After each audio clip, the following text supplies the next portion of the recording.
everyone. Today I've got my Raya and the Last Dragon movie review. Disney's next movie is out and looks very promising.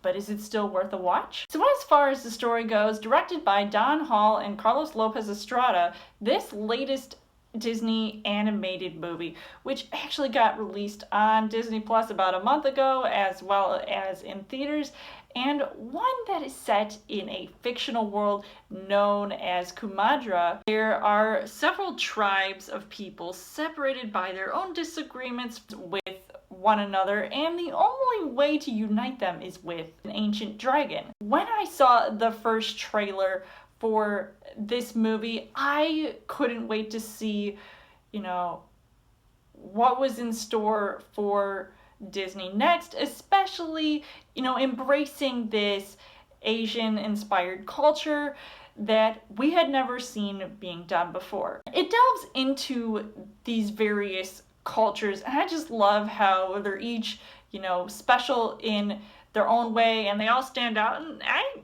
found them to be very creative with how they were all designed, and it was just so unique. And the plot thickens when an evil force known as the Droon comes out to turn people into stone. Now that actually did freak me out a couple times. I mean, when I first saw them pop out, I had my jaw drop to the floor because it was just so shocking. I was like, okay, how many times are we going to see a concept like this in a movie? Because haven't we seen that before? And don't get me wrong, I feel like this movie is overall pretty original with everything that goes on. It even pits two girls up against each other and stirs up more of this tribal rivalry that, you hope to see get resolved quickly. But I found it weird at times when their dialogue didn't seem to fit with the supposed time period or the culture and came off more modern than anything. But that was pretty much my only gripe about this movie. And I mean, I prefer to see people try and get along and not fight.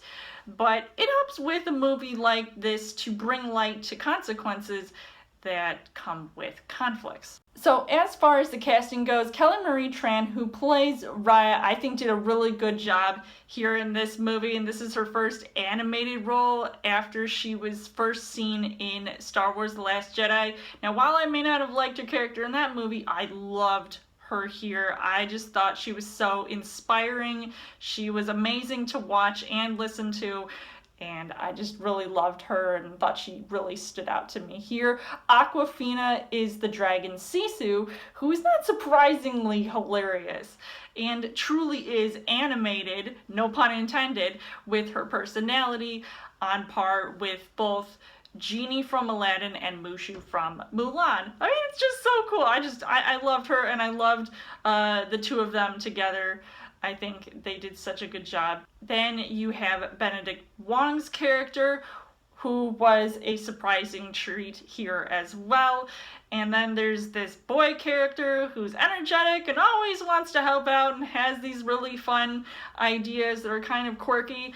And then the one baby of this movie reminds me of Jack from The Incredibles. I don't know if you guys picked up on that. Gemma Chan as Namari was also really awesome to see as well. And I have to say, Daniel Day Kim as Raya's dad was just amazing to watch and see how their relationship was in this movie.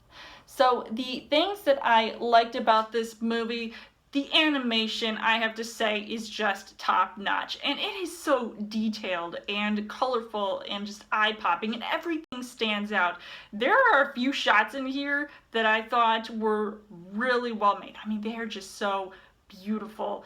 And now, while there aren't any catchy musical numbers like in Disney's past movies, the score is still awesome to listen to, and it doesn't even bother me that there weren't any songs, except for maybe the end credit song, but that one I had already previously heard before seeing this movie, and it is just so good.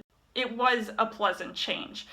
and actually lets the audience focus more on the story that is fast-paced and captivating, and that is mostly due to the fight scenes that just look incredible.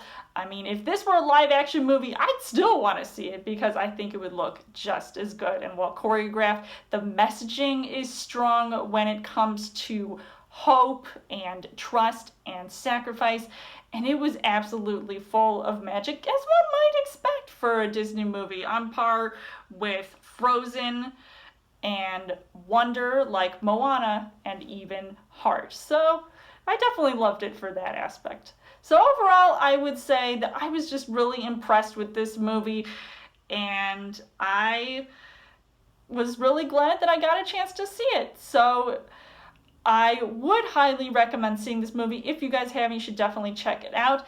And I would give this 4.5 hearts on the heart rate scale. So let me know in the comments what you guys thought of Raya and the Last Dragon. And as always, you guys can subscribe to my channel. I've got movie reviews, movie updates, come back every week for a Child Thursday video. You guys can also like me on Facebook and follow me on Twitter. And I will see you guys later.